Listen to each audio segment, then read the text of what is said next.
নমস্কার বন্ধুরা, সবাই কেমন আছো? আশা করি ভালো আছো। আমিও ভালো আছি। বৃষ্টি ভেজা ব্যস্ততার সকালের একটি ব্লগ নিয়ে তোমাদের সামনে আরও একবার চলে এলাম। দেখতেই পাচ্ছ, ভীষণ বৃষ্টি হচ্ছে। ইনফ্যাক্ট এটা কাল রাত থেকে হচ্ছে বৃষ্টিটা। কিন্তু দেখো, জল তো সেরকম জমেনি, কিন্তু চারপাশের গাছপালা সমস্ত যেন অনেক বেশি সবুজ মনে হচ্ছে। মানে ওদের দেখে মনে হচ্ছে ওরা যেন প্রাণ ফিরে পেয়েছে। যেভাবে গরম পড়ছিল বা যেভাবে গরম আগের দিনও পড়েছে, ভ্যাপসা গরম, সেখানের থেকে আজকের দিনের এই ওয়েদারটা অনেক অনেক আলাদা আর অনেক আরামদায়কও। এখানে দেখো, আমি যেহেতু আগের ব্লগে অনেকবারই বলেছি যে আমি অনেক সকালবেলাতেই উঠে পড়ি, কিন্তু আমার হাজব্যান্ড যেহেতু অনেক রাত করে ঘুমায়, ওর ডিউটি করে এসে যেহেতু রাত করে ঘুমায়, তাই ও একটু বেশিক্ষণই ঘুমোয়। তার জন্য আমি ওকে আর ডাকি না, আমি নিজের মতো আমার কাজগুলো করে ফেলি। তো দেখো, এখানে আমার সবথেকে প্রিয় যে কাজটা সেটা হচ্ছে জানলার দিকটা। তোমাদের আগেও আমি বলেছি যে জানলা খুলে আমি সবসময় যতক্ষণ থাকি জানলা খুলে আমাকে রাখতেই হবে। জানলা খুলে রেখে যে হাওয়াটা যে আসে জানলা দিয়ে, সেটা কিন্তু ফ্যানের হাওয়ার থেকে অনেক আলাদা। আবার কালকে রাত্রিবেলাতে যেহেতু কারেন্ট চলে গেছিলো, আর কারেন্টটা এসেওছে ঠিক একটু কিছুক্ষণ আগে। যাই হোক, আমি তো উঠে পড়েছি। এর জন্য সকালবেলাতে উঠেই ড্রেস চেঞ্জ করে নিয়ে, মানে ফ্রেশ হয়ে সবার আগে এসে কিন্তু আমি জানলাটা খুলে নিয়েছি, যাতে বাইরের হাওয়াটা চলে আসে, ঘরের ভিতরে আসে, আরও ভালো লাগে। আর ঘরের ফ্যানটা একটুখানি স্পিডটা কমিয়ে দিয়েছি যাতে ভালো লাগে। আর ওইখানে ওকে আমি একটুখানি ডাকলাম যে তোমার গায়ে চাপা দিয়ে দেবো কি না, তো বললো যে না, আমার গায়ে চাপা দিয়ে দিতে হবে না। এর জন্য আমি বললাম ঠিক আছে, তাহলে ফ্যানটা আমি একটু আস্তে করেই দিয়েছি যাতে খুব ঠান্ডা না লাগে। আর এদিকে দেখতে পাচ্ছ, আমি যতদূর সম্ভব বিছানাটা গুছিয়ে নিচ্ছি। পরে ও যখন উঠবে তখন বাদবাকি মানে শুধু বিছানাটা ছেড়ে নেবে, তাহলে অসুবিধা হবে না। কিন্তু বাদবাকি যে জিনিসগুলো রয়েছে সেগুলো আমি নিজেই গুছিয়ে দিচ্ছি, নাহলে অগোছালো দেখতেও ভালো লাগে না, আর বিছানাটা বেশিক্ষণ ফেলে রাখাটাও ঠিক ভালো লাগে না, কারণ বিভিন্ন ব্যস্ততার মধ্যে দিয়ে তো দিনটা যাবে। তাই জন্য যদি কোনো কারণে গোছানো ঠিক মতো না হয় বা রেখেই দেওয়া হয়, এখন যদি রেখে দিই অনেক, মানে কি আর বলবো, সারাদিন হয়তো আর গোছানোই হবে না, যেটা হয় আর কি। তো তোমরা দেখতে থাকো, আমি কাজগুলো করে নিই।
সকালবেলায় উঠে সবার আগে বা আমার প্রধান যে কাজটা সেটা হলো যে ঘর ঝাড় দিয়ে ঘর মুছে নেওয়া। তো তারই ফাঁকে দেখো, আমি বারবারই বলি যে ড্রেসিং টেবিলটা ডিপ ক্লিন করাটা সবসময় হয়ে ওঠে না রবিবার ছাড়া। তাই জন্য চেষ্টা করি যে মোটামুটিভাবে পরিষ্কার করে রাখা। তাই দেখছো যে আমি ড্রেসিং টেবিলটা একটু পরিষ্কার করে নিচ্ছি, যদিও ডিপ ক্লিন করা সম্ভব নয়, যতটুকু সামনে দিয়ে করা যায়। একটা অগোছালো জিনিস দেখার থেকে একটু গোছানো জিনিস দেখাটা অনেক বেশি ভালো লাগে। কিন্তু দুঃখের বিষয় হলো আমি যতই গোছাই না কেন ঠিক আগের মতো মানে অগোছালো হয়েই যায়। কখনো সেটা আমিই করে ফেলি তাড়াহুড়োর সময়, বা তাড়াহুড়োর ক্ষেত্রে তো দেরি হয়ে গেলে তখন তো হয়ে যায়। আর তাছাড়া আমার হাজব্যান্ড আছে, এটা ওটা সেটা এখানে রেখে দেয়, যার কারণে অগোছালো হয়ে যায়। তাই এটাকে কোনো রকমভাবে পরিষ্কার করে নিচ্ছি, যাতে ধুলোবালিটা তো প্রায় সময় পড়ে, মানে প্রত্যেক দিনই একবার করে মুছতে হয়। যদি একদমই সময় না থাকে তাহলে তো মুছতে পারিই না, কিন্তু যখন একটু সময় পাই তখন এটাকে একটু পরিষ্কার করে রাখার চেষ্টা করি। তাই জন্যই দেখো আমি এখানে এই বোতলগুলো, যেহেতু রাত্রিবেলাতে আমরা মানে বাইরে বেরোই না, যেহেতু জল বা সমস্ত কিছুই ওই ঘরে থাকে, ওর জন্য আমরা রাত্রিবেলাতেই জলের বোতল নিয়ে এসে এখানে রেখে দিই। বারবার করে ওঠাটা বা বাইরে বেরোনোটা সম্ভব নয়, আমাদের সমস্তটাই তো বাইরে। এবার যেহেতু একেবারেই গাড়ি ঘোড়া সব রাস্তার উপর দিয়েই মানে একদম দেখা যায় সমস্ত কিছু, রাত্রিবেলাতে না যতটা না বেরোনো যায় ততটাই ভালো। সেই জন্য সব ব্যবস্থা করে রেখেই শুই, মাথার কাছে জলের বোতল রেখেই শুই বলতে পারো। আবার যখন একদম যদি দেখি যে জল শেষ হয়ে গেছে আর জলের বোতল আনতেও ভুলে গেছি, তখন তো নিরুপায় হয়ে আর কি করব, তখন আর কিছু করার থাকে না। তাই প্রধান কাজের মধ্যে 3টে কাজ আছে। প্রথম তো ঘর ঝাড় দিয়ে ঘর মুছে নেওয়া, এটা তো রয়েইছে। দ্বিতীয় কাজ সেটা হচ্ছে কি জল ভরে নেওয়া। জল আমাকে ভরতেই হবে, সেটা মানে বেসিক্যালি রাত্রিবেলা করে। সকালবেলাটা তো অসুবিধা হয় না, রাত্রিবেলা করে। আর 3 নম্বর যেটা, সেটা হচ্ছে যে পুজো দিয়ে নেওয়া। এই 3টে কাজ আমার সকালের মধ্যে মাস্ট। এরপর রান্না বান্না বা বাদবাকি এগুলো তো রয়েইছে, এগুলোকে আর আমি সেরকমভাবে ধরি না, কারণ ওগুলো করতেই হয়, কিন্তু প্রধান কাজের মধ্যে এই 3টে জিনিস আমার আছেই। তো দেখছো এখন আমি ঘরটা ঝাড় দিয়ে নিচ্ছি, আর বাইরের ওয়েদারটা দেখো অন্ধকার হয়ে এসছে, যার জন্য এখন আলো জ্বালিয়ে রেখেছি, না হলে কিচ্ছু দেখতে পাওয়া যাবে না। এখনও বৃষ্টি হয়েই যাচ্ছে, বৃষ্টি আর থামছে না। আমাদের মানুষদের একটা বড় জ্বালা, তাই না? আমরা কোনোটাতেই যেন খুশি হতে পারি না। যখন খুব রোদ হয় তখন মনে হয় যে কবে বৃষ্টি হবে, আর পাচ্ছি না। আবার যখন বৃষ্টি হয় তখন মনে হয় সবসময় যে বৃষ্টি কেন হয়, জল কাদা প্যাচ প্যাচ করে, ঘর যতই পরিষ্কার করি না কেন মনে হয় অপরিষ্কার, তাই না? আমরা মানুষরা কিছুতেই স্যাটিসফাইড নই। তো দেখতেই পাচ্ছ যে এখানে ঘর ঝাড় দেওয়া হয়ে গেছে, এবার আমি ঘরটা মুছতে চলে এসেছি। তো তোমরা হয়তো অনেকেই ভাবতেই পারো যে কী হলো, আমি গামছা কেন মাথায় দিয়ে রয়েছি। তো এটার একটা প্রধান কারণ হলো যে যেহেতু বললাম না আমাদের সব কিছুই তো বাইরে, রান্নাঘরটাও বাইরে, সমস্ত কাজপত্র সব যাই করি না কেন সবই বাইরে। এর জন্য বারবার ছাতাটা ইউজ করা বা ছাতাটা মাথায় দিয়ে যাওয়া আসা খুবই অসুবিধা হয়ে যায় সত্যিকারের কথা বলতে। যার জন্য মাথায় একটা গামছা জড়িয়ে নিয়েছি, যাতে মাথাটা কোনো রকমের রেহাই পেয়ে যায়, মাথাটা যাতে না ভেজে। কেন মাথা ভিজে গেলেই ঠান্ডা লাগবে, আর ঠান্ডা লেগে শরীর খারাপ হলে কাজ বন্ধ, সব কিছু বন্ধ। তাই আর সেই রিস্কটা নিই না, মানে নিতে চাইছি না। যার জন্য কী আর করবো, বারবার করে ছাতা মাথায় দিয়ে যাতায়াত করাটা তো খুব কষ্টকর হয়ে যাবে। ওর জন্য মাথায় একটা গামছা জড়িয়ে নিয়েছি, যাতে মাথাটা একটু রক্ষা পেয়ে যায়। আর দেখতেই পাচ্ছ আমার ঘর বারান্দা সব মোছা হয়েই গেছে। এবার তারপরে রান্নার দিকে যেতে হবে, তো তোমরা দেখতে থাকো। আর এইখানে দেখছো এই যে আমার এই বিড়ালটা, আমাকে এত জ্বালায় যে কি বলবো। যাই করি না কেন পিছু পিছু ঘুরতে থাকে। তবে যেহেতু বাইরে বৃষ্টি পড়ছে, ও ভাবছে যে কিছুতেই বাইরে বেরোবে না। ও একটা আমাদের পাশে আরেকটা ঘর আছে, ওখানে ও গুটিসুটি মেরে বসে থাকে আর কি, যাতে বাইরে না বেরোতে হয়, বাইরে বেরোলেই ভিজে যাবে, বাইরে যাতে না বেরোতে হয়। তো তোমরা দেখতে থাকো।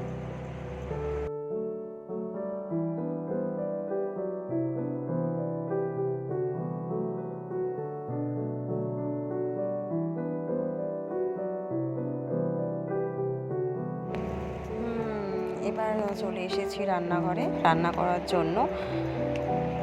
প্রধান কাজের মধ্যে আরও একটি কাজ। তো এখানে আমি মাছে এখন অনুরোধ মাখিয়ে নিচ্ছি। ফ্রিজে ছিল, এবার সেটাকে অনেকক্ষণ আগেই বের করে রেখেছি, নাহলে তো ঠান্ডা বরফ হয়ে যায় পুরো একেবারে।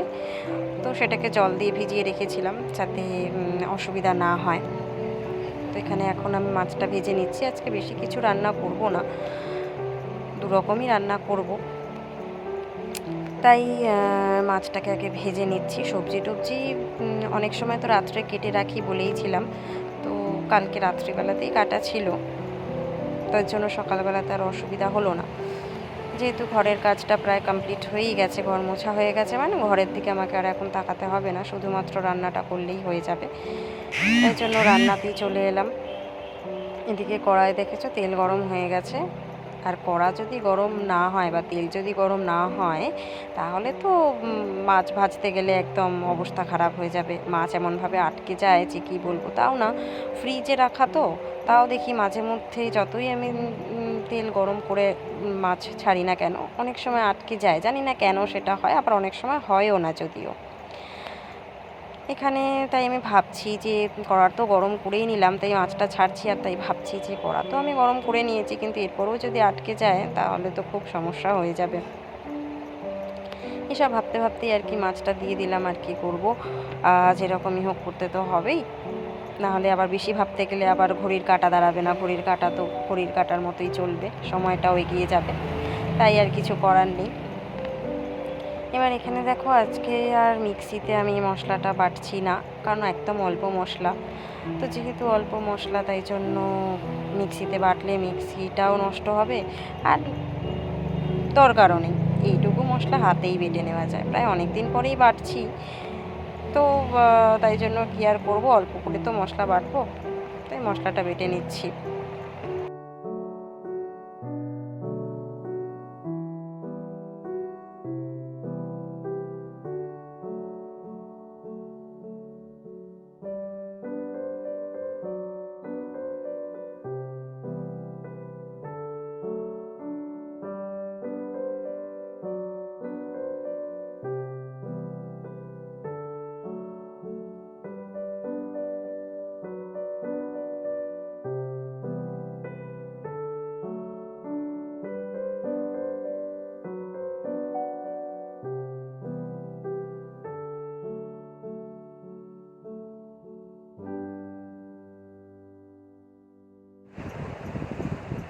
মশলাটা বাটার মাঝে মাঝে আমি আবার উঠে একটু মাছগুলো দেখে নিচ্ছি, মাছগুলো উল্টে পাল্টে দিচ্ছি আর কি। কেউ নেই, একাই যেহেতু করতে হচ্ছে, তাই দুদিকেই করতে হচ্ছে। এখানে দেখো মশলাটা আমি প্রায় 3বার বাটছি, তার কারণ আমার ঠাকুমা বলেন যে শিলে বাটা মশলার রান্নার টেস্টই আলাদা। এটা ঠিকই কথা, তার কারণ আমি নিজে দুরকমভাবেই করে দেখেছি, তবে শিলে বাটা মশলার টেস্টটা অনেকটাই আলাদা। আমার ঠাম্মা এও বলেন যে শিলে একদম হালকা পাতলাভাবে বাটলে হবে না, মশলা যত মিহি করে বাটা হবে তার স্বাদটা নাকি ততই ভালো হবে। তাই সেই কথা মাথায় রেখেই প্রায় 3বার আমি মশলাটা বেটে ফেললাম। হ্যাঁ, এটা সত্যি যে তরকারিটা খেতে একটু ভালোই হয়েছিল, মানে বেশ ভালোই হয়েছিল, একটু না বেশ ভালোই হয়েছিল। সত্যি এ কথা মানতেই হবে, আমাদের ঠাকুমা দিদারা যা বলেন সেগুলো কিন্তু অক্ষরে অক্ষরে ঠিক বা সত্যি। আমরা এখনকার সময়ের সাথে সাথে চেঞ্জ করেছি নিজেকে, বা চেঞ্জ হয়ে গেছি, নিত্য নতুন জিনিস ব্যবহার করতে শিখেছি, মিক্সি ব্যবহার করতে শিখেছি। আগে তো এই সমস্ত জিনিস ছিল না, কিন্তু আমার ঠাম্মা মানে যিনি রান্না করে আমাদেরকে খাইয়েছেন, ইনফ্যাক্ট এখনও খাওয়ান মাঝে মধ্যেই, প্রায় উনি রান্না করেন। উনি এত সুন্দর রান্না করেন, বা যা টেস্ট হয় ওনার রান্নায়, আমি খুব কমই খেয়েছি ওরকম রান্না। উনি কিন্তু কোনোভাবেই মিক্সির ইউজ করেন না, উনি যতটুকু করেন হাতে মশলা বেটেই করেন। তবে একটাই কথা, কি কেউ কারোর মতো কখনোই হয় না। আমি চেষ্টা করলেও আমার ঠাকুমার মতো রান্না হয়তো করতে পারবো না, তবে ওনার থেকে যতটুকু শিখেছি ততটুকু করার চেষ্টা করি। এখানে দেখো রান্নাটা চাপিয়ে দিয়ে আমি মাঝখানে একটু দোকানে গেছিলাম চা পাতা আনতে, তো তাই দোকান থেকে এসে চা পাতাটাকে ঢেলে নিচ্ছি, কারণ চা বানাবো তাই জন্য। আমার চা খাওয়ার অভ্যেস কিন্তু একদমই নেই। চাটা বানাচ্ছি মানে এটা ভেবো না যে আমি চা খাই বা আমার চা খাওয়ার খুব নেশা আছে, সেটা একদমই নয়। ছোটোবেলা থেকে কোনো দিনও সেভাবে চায়ের নেশায় আমি কিন্তু আসক্ত হইনি। কখনো কখনো যদি খুব ভালো লাগে বা সবার সাথে যদি কখনো বসে থাকি, সবাই যদি চা খায়, তখন মাঝে মধ্যে যদি ইচ্ছা হয় তাহলে আমি চা খাই, কিন্তু চায়ের নেশা আমার কিন্তু একদমই নেই। তবে চাটা আমি বানাই আমার শাশুড়ি মায়ের জন্য, কারণ উনি ভীষণ চা ভালোবাসেন। ওনাকে যদি খাবার আমি নাও খেতে দিই উনি কখনোই কিছু মনে করবেন না, কিন্তু ওনাকে চাটা কিন্তু আমাকে দিতেই হবে। তার কারণ উনি বলেন যে ওটা হচ্ছে ওনার এনার্জি ড্রিঙ্ক। উনি আবার ছোটোবেলা থেকেই চাটা খেতে বেশি ভালোবাসেন, তাই জন্য ওনার কথাটা মাথায় রেখেই আর কি সকালবেলাতে উনিও যখন কাজে যান তার আগে কিন্তু চা আর রুটিটা ওনাকে খেতেই হবে, আর ভাতটা উনি কাজে নিয়ে যান।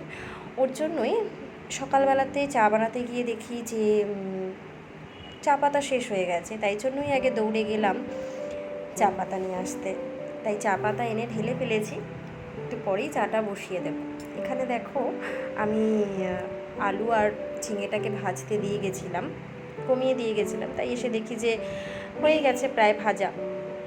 চেষ্টা করি অনেক সময় যে একটা ওভেনই ইউজ করার, কিন্তু মাঝে মধ্যে এতটা দেরি হয়ে যায় যে একটা ওভেন ইউজ করে আর একটা ওভেন বন্ধ রাখা সম্ভব হয় না, তাই দুটো ওভেনই মাঝে মধ্যে ইউজ করতে হয়। কেননা এখন তরকারি হতে প্রায় অনেকটা সময় নিয়ে নেবে, আর চাটা যদি তারপরে করি তাহলে খেতেও ওনার দেরি হয়ে যাবে। তাই জন্যই দেখো এখানে আমি তরকারিটা আগে বসিয়ে নিচ্ছি, দেন আমি চাটা করে নেব।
এখানে একটা মজার কথা বলি, আমি ছোটোবেলা থেকেই মোটামুটিভাবে রান্না করতে পারতাম।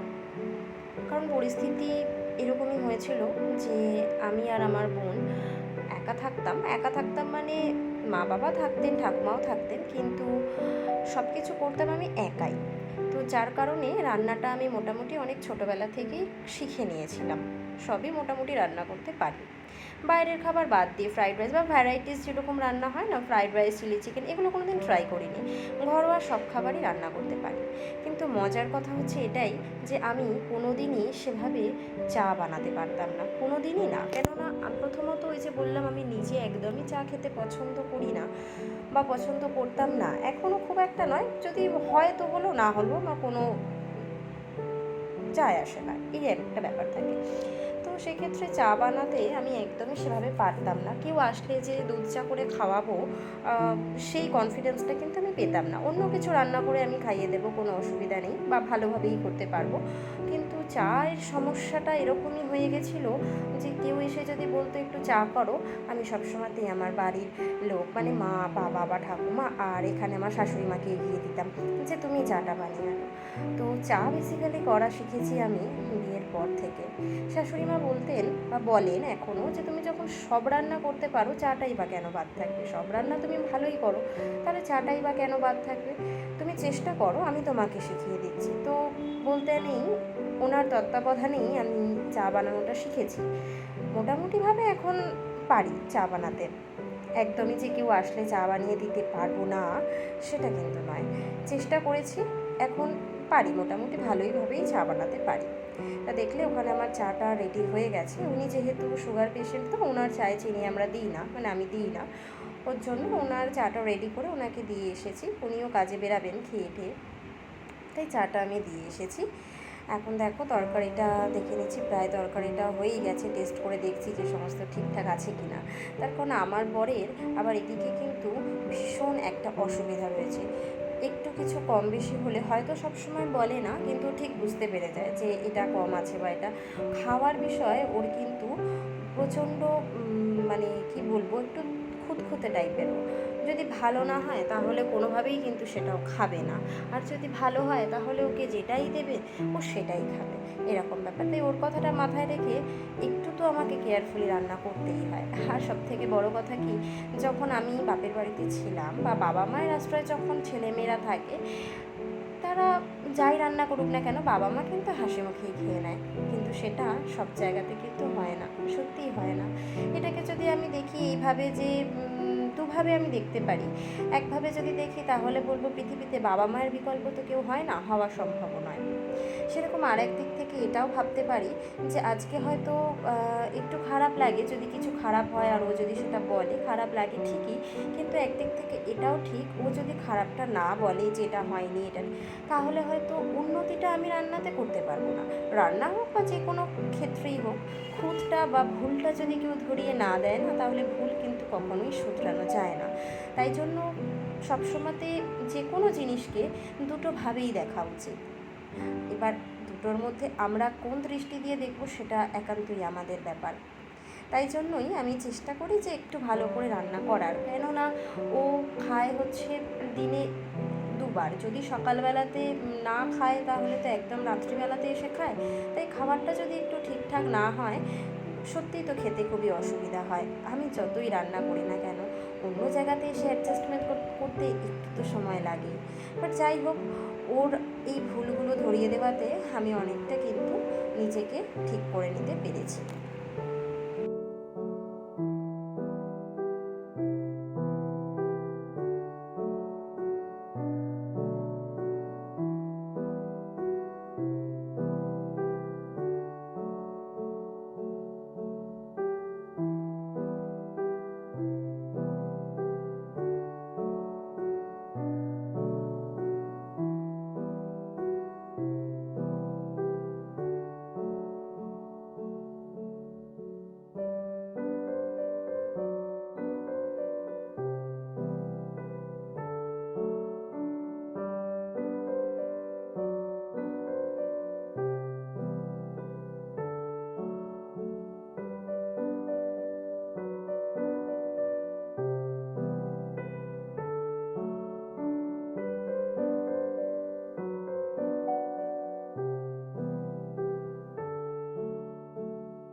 এখন এই লাস্ট আইটেমটা চাপিয়ে দিলাম, মানে শাক ভাজাটা হয়ে গেলেই আর কি হয়ে যাবে। প্রথমেই বললাম না যে দুটোই আইটেম আজকে হবে, তার জন্য এটাই হচ্ছে লাস্ট। মাছটা তো হয়ে গেছে, এটা হয়ে গেলেই আমার কমপ্লিট, রান্না কমপ্লিট।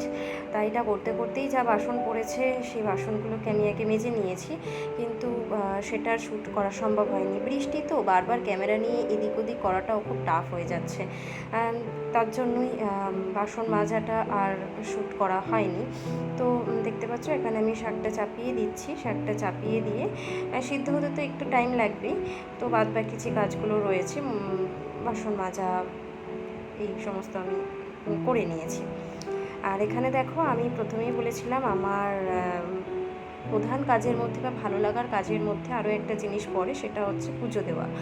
তো দেখতেই পাচ্ছ এখানে আমি স্নান টান সেরে চলে এসেছি।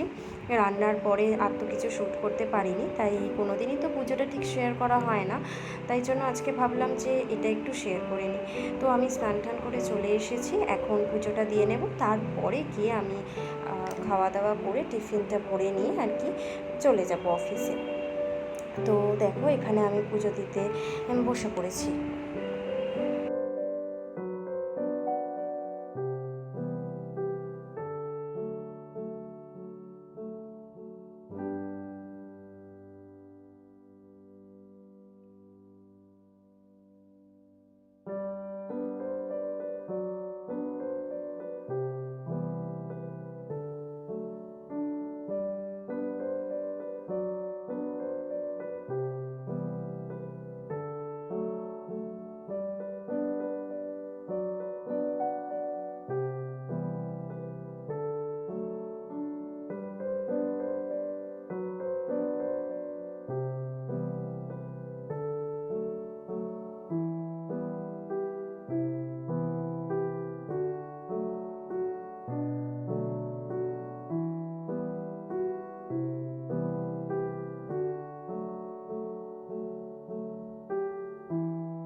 ঠাকুর আছে, এই ঘরেও আছে, আর আমি যে ঘরে থাকি সেই ঘরেও ঠাকুর আছে।